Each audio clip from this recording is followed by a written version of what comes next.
Hello, everybody. Thanks a million for joining us. You're very welcome to tonight's seminar presented by the Trade Union Left Forum.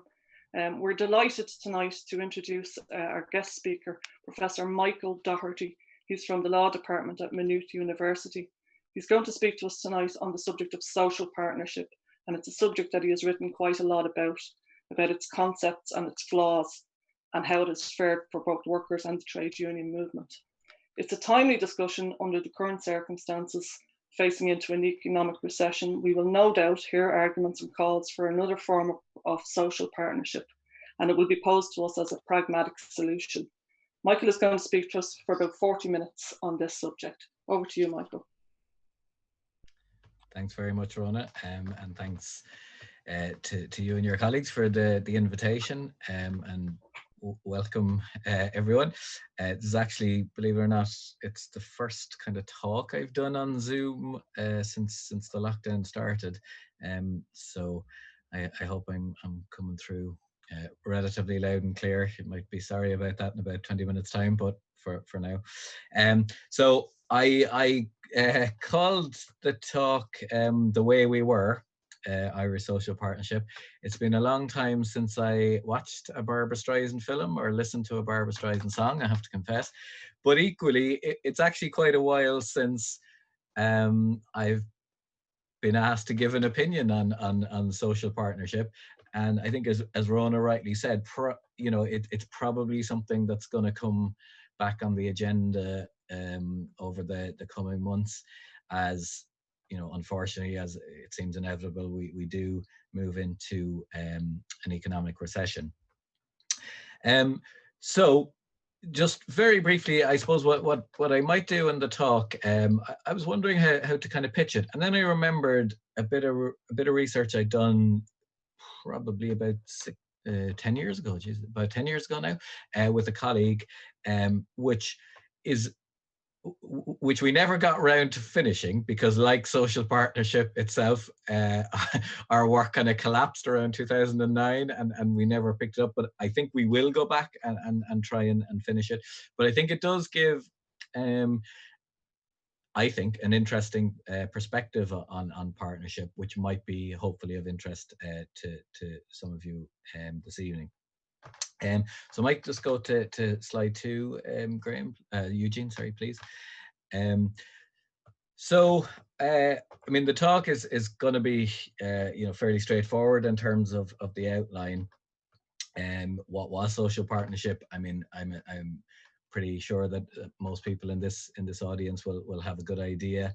I mean, briefly, started what we consider now to be the social partnership era ran roughly from 1988 till 2009, so just about 20 years.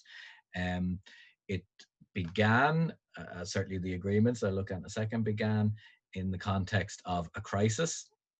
It's, they say the definition of madness is doing the same thing over and over again and expecting a different response, so we'll see about that. But 1980s, high unemployment in the country, fiscal crisis, fears of the IMF coming in. It all sounds kind of depressingly recent, but this was in the 1980s. And so this idea, obviously there had been agreements between the union movement, employers and the government before, in the 70s and before, but this kind of idea gained ground that a very kind of formal pact between the social partners, the unions and the employers, and the government, with some other groups, as part of that, to kind of regulate pay and pay determination in particular in the economy and the broader industrial relations landscape. So I'll say a little bit about, a bit about the national agreements, and I have just some facts and figures which might look a bit intimidating when they flash on, but I really just want to highlight a couple of things in there that I think are interesting. Say a little bit then about the social partnership at the workplace, such as it was, and then just conclude really, I suppose, with some comments or questions or kind of open-ended comments about where we might go from here, given, as Rona said, that there may well be calls for a kind of renewal of some sort of partnership in the not too distant future. So might go to slide 3, Eugene, please. So what was social partnership? Well, the agreements are kind of laid out there in front of you. I hope the print is viewable. I don't want to go through this in a great amount of detail, but just for reference purposes, starting in 1987 with the Programme for National Recovery. The context is, just as I've outlined there, high unemployment, financial crisis, etc. And I suppose from the union's perspective, there was the spectre of what was going on in the UK. So you had Thatcher's rise to power, and the pretty vicious attack on trade union rights and freedoms that came about. So I suppose the relevance of Thatcher is on both sides. First, you have the state looking at what can be done in other instances, or what had been done, not only in the UK but under Reagan in the US as well. And from the union perspective, of course, you had the spectre of the potential of something similar being imported into the Irish model. The original agreement is really short, and as I'll come to in a second, the presentation to an extent focuses on work we did in actually reading every one of these agreements in a lot of detail to try and pick out some things, which I'll show you in a second. The first one is really short. I think it's about 20 pages or something, and it basically sets out the core model, which is if we all, so that's government, unions represented by ICTU, employers mainly represented by IBEC, and indeed farmers groups as well. If we all agree to pay moderation in the economy, we'll try and reform tax to bring down the very high levels of personal taxation. And as part of that, the unions will commit to industrial peace. So no industrial action in a sphere to do with the agreement. And that was the basic model that continued on throughout all of the agreements, this idea of pay moderation, industrial peace, tax concession. But as we will see, as time went on, things became a little bit more complicated than that.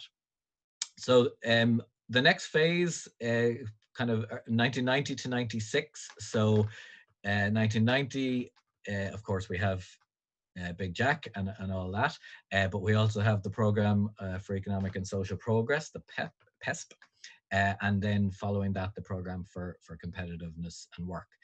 So the early 90s, you do start to see economic growth, beginning after a long period of stagnation in the 80s, but it is quite jobless in that economic growth seems to be going up, but the unemployment rate kind of remains pretty high, especially by European standards, during this period.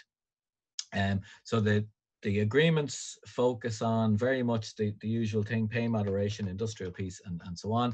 But they become, the story of the agreements is they become ever more expansive in the policy areas that they look at.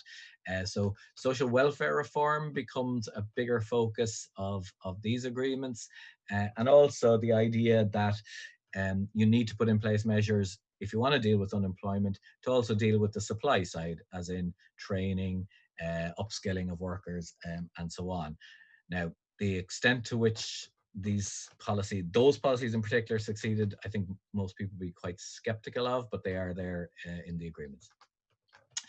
The next phase we might call the Celtic Tiger phase, basically 1996 to around 2003. So again, you've two agreements, Partnership 2000 and the Programme for Prosperity and Fairness, the PPF. So this is the period of real economic boom.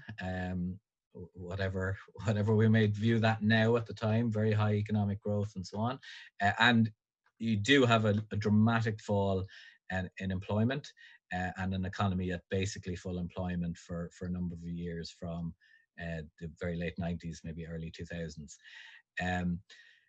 Around this period is where social partnership become, I guess it marks an important point, because it marks a point where the agreements very clearly go beyond what we might call traditional kind of IR matters: pay, tax, welfare reform, training, all those kind of things. And you see the introduction of the community and voluntary sector, who get a seat at the table, so to speak. And you also see the first mention of this idea of workplace or enterprise partnership, that in essence, these agreements have worked so well at national level, why don't we introduce a partnership model at the workplace as well, and reap the benefits there. And as I say, I will come back to that pretty shortly. I guess important to note that up until this point, till 2003, you've had governments of different stripes in there. Well, in terms of, I guess, the old politics, you've Fianna Fáil-led governments, you've Fine Gael-led governments, you've the PDs obviously are in there, the Labour Party is in there at a certain point.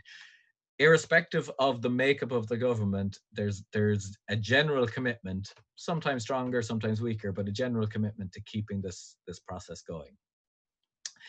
2003-2006 then is the Sustaining Progress Agreement. Pay is negotiated in 2003, but is renegotiated upwards after 18 months, because the pay in the economy is far outstripping kind of the levels set out in the agreements. But and I guess maybe in a harbinger of what was to come, even though 2003, 2004, 2005, the economic climate is still positive. If you look at the macro indicators, unemployment is still low, growth is still high, and so on. Things are beginning to slow, and there are some signs of job losses. And probably importantly, at this point, you do start to see the first rumblings of, well, all these numbers are great on employment and growth and all that, but there's a kind of a nagging fear that maybe not everybody is benefiting, or certainly not benefiting equally, from this supposed boom. Importantly, in 2000, around this time, just after the, around the time of the agreement, you have the Irish ferries controversy. Shortly after, you have the issue at Gamma.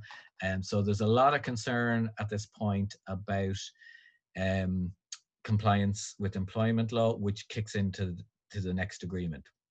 But just on Sustaining Progress, again, you just see an expansion of the issues that social partnership now deals with. So you've gone from pay and tax and things like that, to the introduction of the community and voluntary sector, to Sustaining Progress, which sets out policy initiatives on all sorts of things to do with educational policy, child poverty, housing, etc., etc. So you may or may not believe that these are appropriate things for a kind of an industrial relations framework, employers, government, and unions, but they're certainly broader, way broader than where things had started out. The last agreement, as it turned out, towards 2016, negotiated in 2006, really had a strong focus on compliance. So there were a lot of measures in there reflecting the disquiet about Irish ferries, about Gamma, about these kind of fairly large scale disputes where, you know, quite severe exploitation of workers and displacement of workers, which was shown to have been occurring. And you see this idea that it kind of reminds me in some ways like the Sláinte Care idea, that what we'll do is we'll set out policies on things like social welfare and other related provisions, but we'll set them out over a 10-year framework. So it's not just going to be a short-term thing. This is a longer, you know, this process is a longer-term process, and the ambition of the agreement should reflect that. Of course, within 18 months of the ink drying, you have the financial collapse.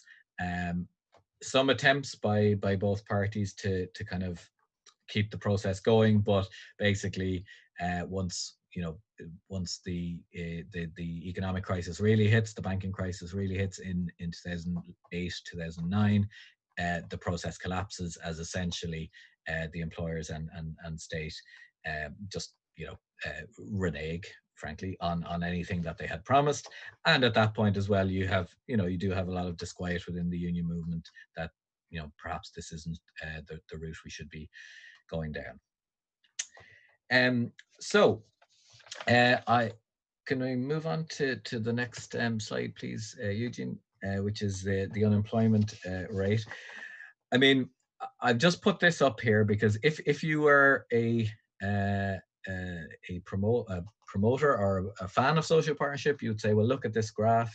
During the course of social partnership, all you see is unemployment falling, basically, and then when it collapses in the economic crisis, unemployment goes up again.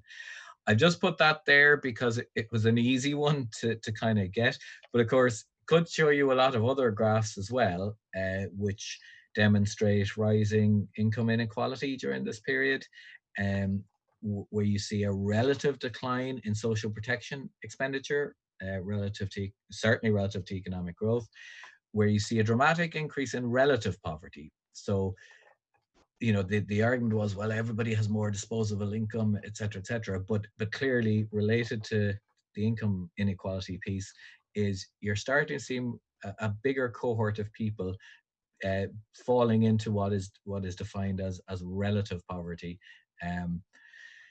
And of course, I probably most of interest to this group, you could show various lines and graphs about trade union, not so much membership, because there's so many more people in work. Membership remains relatively healthy, but density, so the number of people in unions as a proportion of those working, certainly does not go up dramatically in the same way as the employment figures do. So what my colleague and I, my colleague Jerry Boucher, who's now at UCD, who's a sociologist, and Jerry and I decided to, we have a slightly masochistic streak, so we decided there's a lot of talk about social partnership, but there isn't so much kind of hard data, because you can show data about unemployment or about income growth or income inequality growth, but what's the phrase? Correlation is not causation. Just because things are happening doesn't mean they're caused by the thing that you're looking at.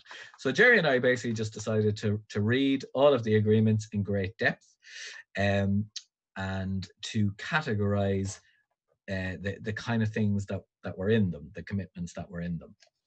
And so this is a slide number 5, Eugene, please. So we literally went through every single paragraph or every single numbered commitment in every single agreement, which was nearly 3,000, in every agreement up to and including sustaining progress. So we stopped at 2006. We were actually in the middle of doing the 2016, towards the 2016 agreement when the process collapsed, and we kind of paused it, and as things happen, we haven't gone back to it just yet. But so basically this is up to 2006 pretty much. So we found that there are about 3,000 commitments.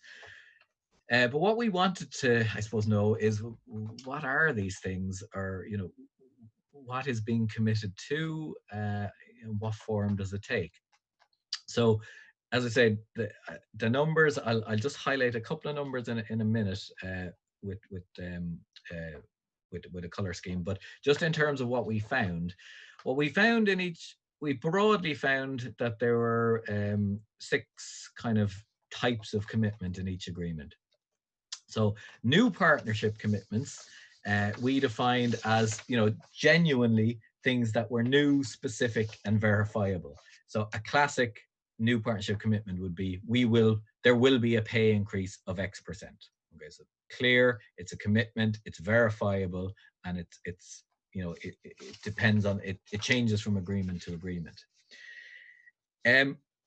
Apart from that, though, we found that there was an awful lot of stuff in these agreements that really didn't mean a whole lot, frankly. So a number in each agreement, a lot of what the social partners say they're going to do, they have to do because of membership of the European Union. So, it might be, you might say a commitment that we will enact protections for part-time workers. Well, that's all great, but the government would have to do that no matter what, because there's an EU directive on protecting part-time workers. Third one, what we call state-based action. These were basically things that the government had already committed to, either in the program for government or in policy announcements that were then kind of subsequently written down into social partnership agreements. So you're saying, well, these don't really relate to social partnership. They're things you said you would do anyway, and now you're just writing them down in these agreements. The next two, reading across the top, the next two are the ones that we kind of found most soul destroying. So some things are just, descriptions of an ideal world, what we call aspirational things. We will improve the health service, or, we will have a world-class education service. Lovely, we'd all like that, but just completely no mechanism or no indication of how that was going to be achieved. And a number of things similarly we found were simply descriptions. That we have done X in terms of social welfare expenditure, or we have done Y in terms of the health service, and again, they're padding out the agreements but not really saying a whole lot. And as the process goes on, as you might expect, there are references to the previous agreement. So, we said in the last agreement we would do X, and we plan to continue doing that. So if I could move to slide 6, Eugene, please. So I just highlighted 2 things. Over the course of the partnership agreement, which runs to 3,000 commitments and hundreds of pages, we reckoned that about a quarter of the things in there were new and were verifiable. That's the bit in green there. In fairness, we would say that went up over time. So in the first agreement, you didn't have very much, you didn't have a commitment to very much at all, apart from a lot of things we'd like to do. But by the time you get to 2006, about a third of the things in there we thought were new. But the figure in yellow is interesting. So we in just reading in the agreements, we found that about half of what's in there was complete, what we would say, filler, just either descriptions of how things would be in an ideal world, or just stuff that we've done. So those were kind of frustrating, because you'd be plowing through this stuff just to see that in an ideal world the social partners would like apple pie and sunshine all the time. So lovely, but really of no teeth whatsoever. One criticism that you could and should level at this kind of stuff is, you could say, well, look, these are kind of policy agreements. Like, every policy agreement has this mix. If you read any program for government or any company strategy or anything like that, you get a lot of things that are kind of hard, but you get a lot of things that are kind of a bit waffly or aspirational or ideal world kind of stuff as well. So what we tried to do, if we can move to slide 7, Eugene, please, is we tried to look at what we call the verifiable stuff, like the hard stuff, that 25% of things that promise to do specific things under the social partnership umbrella. And again, we were able to divide these up ultimately into a number of categories. So again, just briefly reading across the top, things that were verifiable quantitatively or qualitatively. So the most obvious one here is pay increase. Okay, we commit under this agreement to a national pay increase of 4%. But that's crystal clear to see whether or not that has happened. Okay, sorry, it's not crystal clear, but it's relatively verifiable. It's a figure. A timescale is given, and we can track that to some extent. An example of a qualitative thing would be something that didn't necessarily have a number attached, but again could be checked basically. So one we picked out, I think, from one of the agreements, quote, the social partners have agreed that a tax credit system should be the subject of further examination before the end of the quarter. Now, that is something that can be checked, right? That the tax credit system should be further examined before the end of the quarter. Whether or not it's particularly, it's a particularly strong commitment, it's not, right? It's a commitment to review something, but at least you can check if they did it. Okay? That, though, contrasts with some of the other ones, which I'll come to in a second. Second category of things of the new commitments is where the partner said that we'll enact legislation. And here we were only looking at where they said they would enact legislation that wasn't based on European Union law. So it had to be something new. So a good example would be the Equal Status Act, probably of 2000, the Minimum Wage Act of 2000. Those are things that didn't need to, weren't mandated by membership of the European Union, but the social partners agreed to do. But again, a lot of the stuff that we could check fell into the next three categories. So in a number of instances, the commitment was to devolve something to a partnership group. Okay, so we will deal with the issue of childcare by devolving it to the partnership group on childcare, or we will establish a group on childcare comprised of the social partners. So again, that is something that can be checked, but whether or not it's, again, particularly useful is debatable. And if you are a critic of social partnership, one of the things you might say is that this was just an endless cycle of reports and reviews and groups and so on. And I would have to say we did find a significant amount of evidence for that. A number of things were referred to groups with no mention of the social partnerships. So in one of the agreements, it's the problem of domestic violence, particularly against women, is mentioned, and it say, well, we'll set up a review about that. But there's nothing about who will review it or when it will report or anything. It's kind of an unspecified group that will review this. And then lastly, there were some things where it's explicitly said we will do X, but in consultation with the social partnerships. So there's a fair bit of stuff around Northern Ireland there, which, to be fair, you would expect. It's not within the government's gift to say we will deal with Northern Ireland issues. We will devolve that to partnership, because obviously that's a cross border and cross governmental issue, and you couldn't do more than consult, arguably, in that instance. But so again, if we can move on to slide 8, Eugene, again, we'll see, even if so we're now talking about the 25% of stuff in the agreements that you could check. But again, you'll see, if you look at the figures in yellow, almost half of that is something will be given to a group or reviewed by a group or done in consultation. There isn't a whole lot of kind of hard commitment there.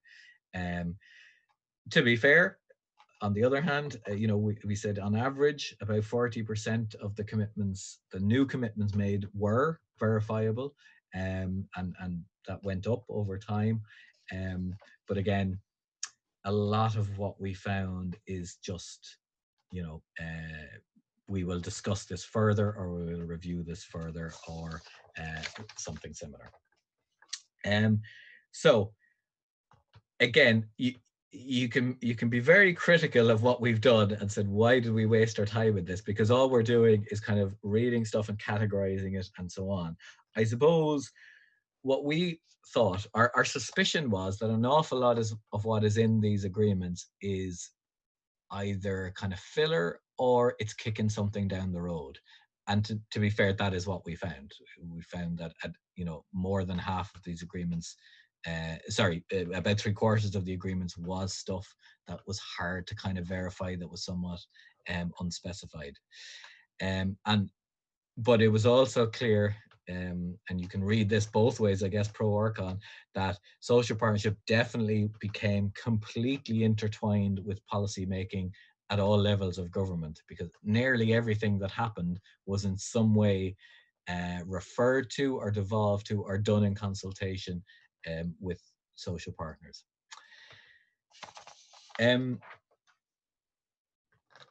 So in terms of the national picture, there are different views. Okay, so you could say, well, despite what I've said about a lot of it being filler, it did achieve some things in that it maybe presented a collaborative industrial relation image, which perhaps was good for example, foreign direct investment. It may have resulted in better trust levels between employers, particularly IBEC and ICTU. And well, whether or not it was popular with trade union members is an open question. But certainly a lot of the trade union members who voted for the governments during this period certainly would have known that social partnership was in the mix. On the other hand, of course, from a trade union member perspective, you might say, isn't the whole point of trade unions not to be advocating restraint or moderation around wages? Isn't the point to try and do the best you can for your members, especially when you see that the fruits of economic growth are clearly not being shared equally? And what I was kind of particularly interested in, typical academic, was about like the impact on kind of more local union activity. So one of the big fears about social partnership was that it becomes very top level. And you can see this when you look at all these review groups and all these partnership groups and all that. I mean, that usually happens at the level of senior trade union officials, talking to senior representatives of employers, talking to senior members of the civil service. So an awful lot is done at that level. It takes out, enterprise bargaining over pay, over lots of issues actually, because more and more issues become, quote, partnership issues. And there was a fear that could lead to a long-term problem for local trade union action. So to be fair, I think that was recognized relatively early on by ICTU, which is why around about 96, 97, this idea of workplace partnership was pushed in the agreements. So the agreement Partnership 2000 talked about enterprise partnership, quote, as a relationship between stakeholders based on recognition of common interests in the prosperity of the enterprise, and this involves common ownership of the resolution of challenges. I'm going to be fairly brief on workplace partnership, in that, in my view, it has to be categorized as a complete and utter failure. I don't think it ever really took on in any shape or form in the private sector at all. There were some kind of case studies done about Air Rienton and the Bank of Ireland, I think, at the time. But, those were very isolated. There was an attempt a good intentioned attempt, I think, to kind of show that this can work, and there were studies put out to show workplace partnership in a positive light. But I mean, in the private sector, there was no incentive for an employer to do this other than a belief that it was the right thing to do. There were no kind of, beneficial constraints, no carrots to, you should do this because, or no sticks. And there was little link really between the local level and the national level. And in the public sector, a lot of time was spent in a lot of parts of the public sector to make workplace partnership the established way of doing business. Again, probably an awful lot of effort expended that it maybe had some benefits in some limited areas. But again, I tried to do a little bit of just empirical stuff on this. So I looked at particularly at the local authority sector, and did just kind of went in and spoke to some of the local union people, local management, and then just did a few surveys. And if you can move on to slide 9, Eugene, please, which is nearly the end. I mean, the figures here, I think really just sum it up. That when I surveyed union members in the public sector at the level of the workplace, do you agree that social partnership, has resulted in better pay? And most people agreed, okay, strongly agreed, and that was, but that of course was due to the pay increases that were coming through the national agreement. So it didn't really relate to the workplace at all. More importantly, I think, do you think workplace partnership has resulted in more cooperation with management? Only less than a third agreed or strongly agreed with that. And do you think it has workplace partnership has resulted in more union influence, and the way the question was framed was very much in a positive sense at the workplace, and only 16% agreed and half strongly disagreed with that.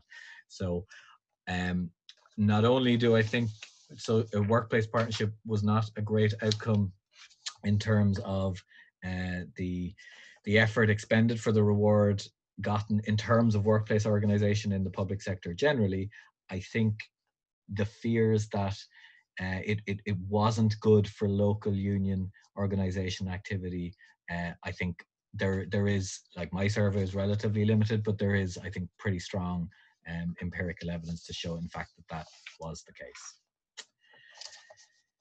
So you'll be delighted to hear I'm on the last slide, Eugene, please. And there's a bit of animation here, so I'm gonna try and do it on my own machine and keep up with you.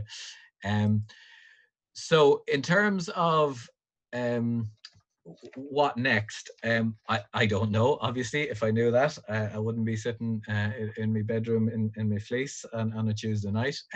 But I just thought I would end with just some kind of thoughts, really, and they're kind of open-ended, not strongly coming down as befits an academic lawyer on one side or the other.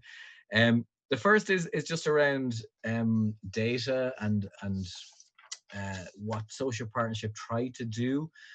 I think there was an attempt, especially in the early days, to try and bring a lot more data into the policy making, to make it less ideological. And again, I think this was specifically on the union side, certainly a response to fears about Thatcherism and related things. And to try and say, well, look, why don't we try and take the local politics out of government and involve more national representative stakeholders? I think personally that's a good thing. You know, there are certain areas of the country where you could look at local politics and the power wielded by local politicians as maybe not ideal.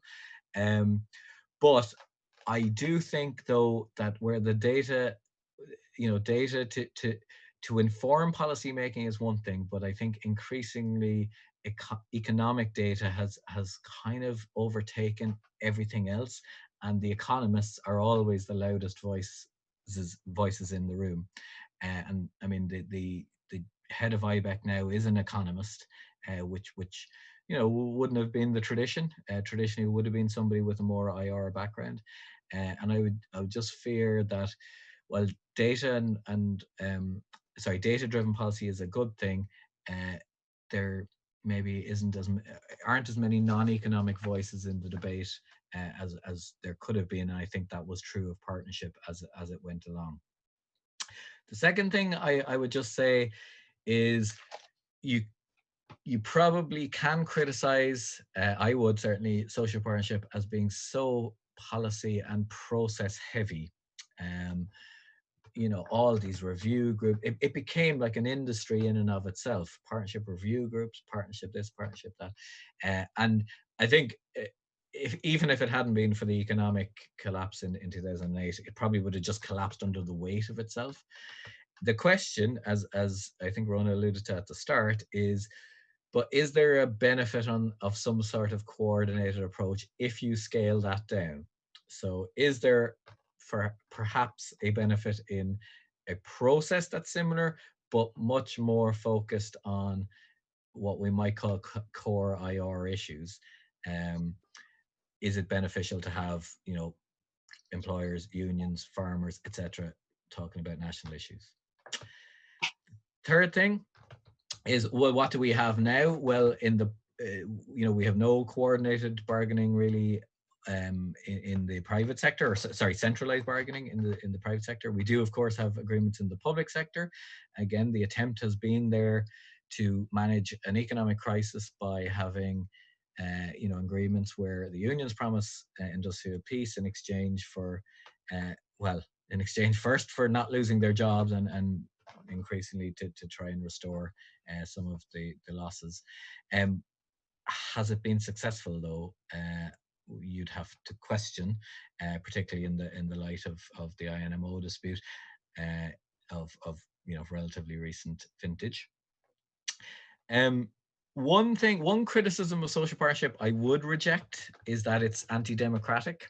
Okay, so a big part of the agreement, the criticism of social partnership was, well, it takes all the power away from politicians and it gives it to these unelected unions and employers and so on. Personally, I don't really buy that.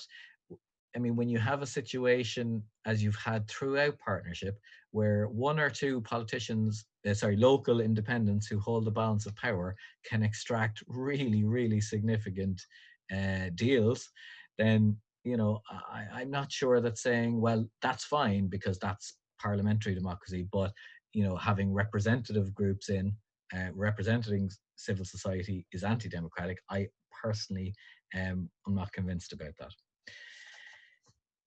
Nonetheless, here's Leo, not that one, but the other one. I mean, ultimately, I think social partnership was collapsing before, as I said, the financial collapse of 2008, because it became, I think, increasingly felt that while there might be gains being delivered at some level, and for some people, the party really, despite what all the data would tell us about everybody having jobs and economic growth going through the roof and all that there was increasingly towards the ends of the 2000s a feeling of disquiet, which was absolutely justified, as we subsequently saw.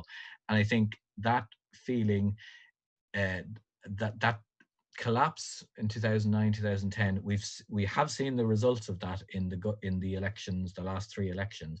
I think in the election just gone, we saw very clearly that most people didn't feel that Enda's recovery was going at all, never mind keeping it going.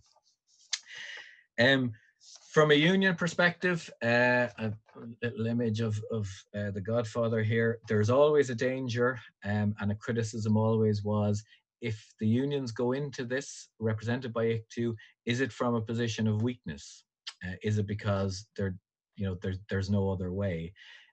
Maybe it is, and that's obviously a dangerous place to be, because you might be at the table, but if you're there because you don't have any other option, then you're going to have to eat whatever's served up to you. And lastly, again, just this, I know I sound a little bit obsessed about economists. I slightly am, because I find a lot of the commentary really irritating sometimes. But since 2010, a lot of policy making in this country, in all areas, in my mind, is driven by the Department of Public Expenditure and Reform, or Finance, or whatever it's been called over the last 8 or 9 years, and that is in my view, not necessarily brilliant to have, again, the economists totally dominating the debate. So again, one thing you could say for social partnership is that it did ensure that there was more power at governmental level outside of the finance departments, and particularly the Department of the Taoiseach. But that meant that what you needed there was a Taoiseach or other senior ministers who were very committed ideologically to the goals behind partnership. Whether whether that worked out well, if you think of some of past Taoiseach who were very committed to social partnership but came unstuck in other areas, is another question, and whether that's something that exists in the present climate, again, I'm not sure. So I would always be very reluctant about supporting something where I felt that at least one or two of the parties were in it because they felt more like Marlon Brando than they did about being genuinely committed to partnership. So on that note, I will stop.